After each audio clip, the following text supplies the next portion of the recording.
नमस्कार दोस्तों, स्वागत है आपका आपके अपने बेहतरीन लर्निंग प्लेटफॉर्म पर। हम सिंधु घाटी सभ्यता कर रहे थे, जिसमें एक फर्स्ट पार्ट कर लिया है। उसमें काफ़ी क्वेश्चन हमने कर लिए थे। आज उसी टॉपिक का दूसरा पार्ट है, तो बिना देरी के शुरू करते हैं। हमने हड़प्पा सभ्यता के बारे में काफ़ी कुछ पढ़ लिया था, तो आज हम देखते हैं कि उनके बारे में जो भी और क्वेश्चन बनते हैं। हड़प्पा निवासियों का पहला पालतू जानवर क्या था? कुत्ता।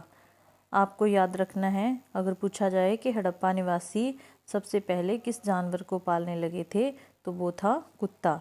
अगर धातु की बात करें तो उन्होंने सबसे पहले जिस धातु का प्रयोग करना शुरू किया तो वो धातु थी तांबा।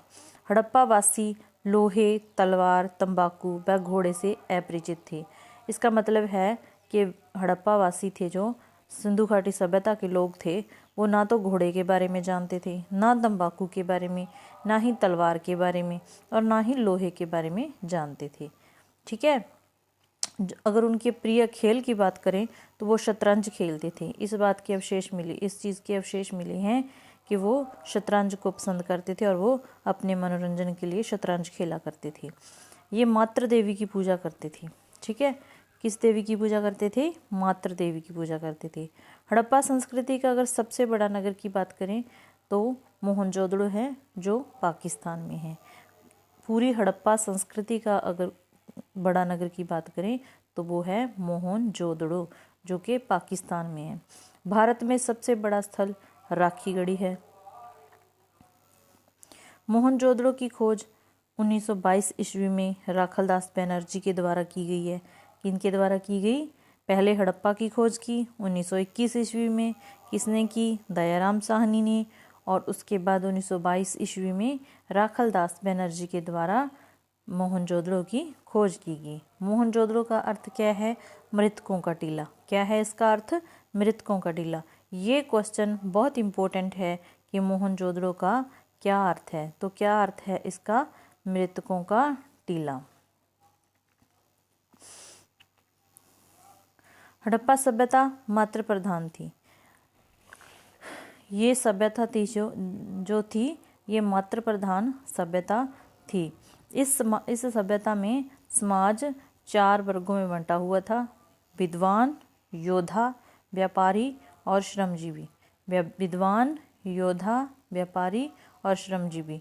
कई बार ये इस क्वेश्चन को पूछा जाता है कि हड़प्पा सभ्यता का समाज कितने वर्गों में बांटा हुआ था, तो हमारे ध्यान में आ जाता है कि ब्राह्मण, वैश्य, शूद्र, ये चीज़ें हम आंसर कर देते हैं। लेकिन नहीं, आपको इस चीज़ को खास ध्यान में रखना है कि जो हड़प्पा का समाज था वो विद्वान, योद्धा, व्यापारी और श्रमजीवी में बंटा हुआ था। अनाज में पहली फसल कौन सी थी? जौ का प्रयोग किया। उन्होंने अनाज के लिए सबसे पहले जौ को उगाया और उसको खाने में प्रयोग किया। इसके साक्ष्य कहाँ से मिलते हैं? बनावली से मिलते हैं, जो पहले हिसार में था, वर्तमान में फतेहाबाद हरियाणा में है। इसकी खोज की R.S. विष्ट जी ने। किसने की? बनावली की खोज R.S. विष्ट ने की। गेहूं के साक्ष्य कहाँ मिले? रंगपुर में, जो कि कहाँ पड़ता है? गुजरात में पड़ता है। गेहूं के साक्ष्य मिले रंगपुर में। कह नहीं देते कि गेहूं रंगा, ये इसीलिए इसी से आप कॉरलेट करके याद कीजिएगा कि गेहूं के साक्ष्य मिले रंगपुर में।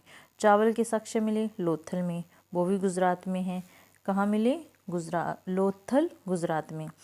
हड़प्पा वासी 9 फसलों को उगाते थे। ये हमने पिछली क्लास में भी जाना था। मीठे के लिए वो शहद का प्रयोग करते थे। किस चीज़ का प्रयोग करते थे? शहद का।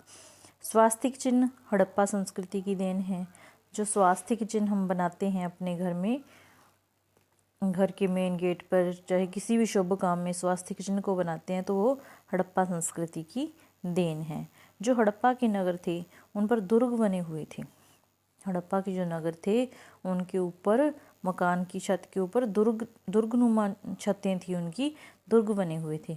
लेकिन एक चहुंदड़ो ऐसा स्थल था, यहाँ पर किसी भी दुर्ग के कोई अवशेष नहीं मिले। इसको आपको खास करके याद रखना है कि जो चहुंदड़ो था उसमें किसी प्रकार का कोई दुर्ग नहीं मिला। पंजाब में रोपड़ से 5 संस्कृतियों के अवशेष मिले हैं। कितनी संस्कृतियों के अवशेष मिले हैं?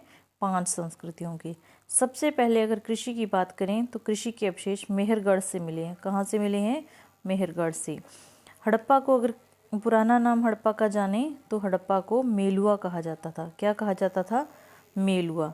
हड़प्पा का क्षेत्रफल वर्तमान में 20 लाख वर्ग किलोमीटर के लगभग है। अब कितना है?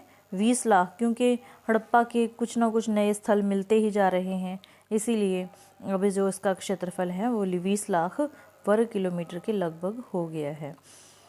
जो भावचित्रात्मक लिपि थी उसमें मूल चिन्ह कितने थे? 65 थे। कितने थे? 65। भावचित्रात्मक लिपि उनकी लिपि थी वेस्टोफ्रेदन, और उसमें चिन्हों की संख्या थी 65। लिपि का नमूना 1853 ईस्वी में खोजा गया और पूरी लिपि को 1923 ईस्वी में खोजा गया। अब हम हड़प्पा वासियों के सामाजिक और धार्मिक जीवन के बारे में बातें करते हैं। उनका सामाजिक जीवन में उनके शौक की बात करें तो मछली पकड़ते थे, शतरंज खेलते थे। अगर उनके रीति रिवाजों की बात करें तो हड़प्पा संस्कृति में भी पर्दा प्रथा चलती थी। वैश्यावृत्ति थी, मातृत्वात्मक परिवार था। जाति उनकी कौन सी थी? द्रविड़ भूमध्य सागरीय जाति। कोई मंदिर के अवशेष इस संस्कृति में नहीं मिले। ये बात आपको खास करके याद रखनी है कि हड़प्पा सभ्यता में किसी भी प्रकार का कोई मंदिर नहीं मिला। उनकी मुख्य सब्जी की बात करें तो वो तरबूज, मटर को अच्छी तरह जानते थे, उनका प्रयोग करते थे। धार्मिक जीवन, मातृशक्ति व पशुपति शिव की वो पूजा करते थे। पशुपति शिव की जैसे तस्वीर या मूर्ति जो भी मिली है उस पर क्या था, तो उस ये बातें आपको मेन इस चीज़ पर फोकस करना है आपको कि ये जो है क्या है, उसकी दाईं ओर क्या मिला? चीता और हाथी। क्या मिला? चीता और हाथी।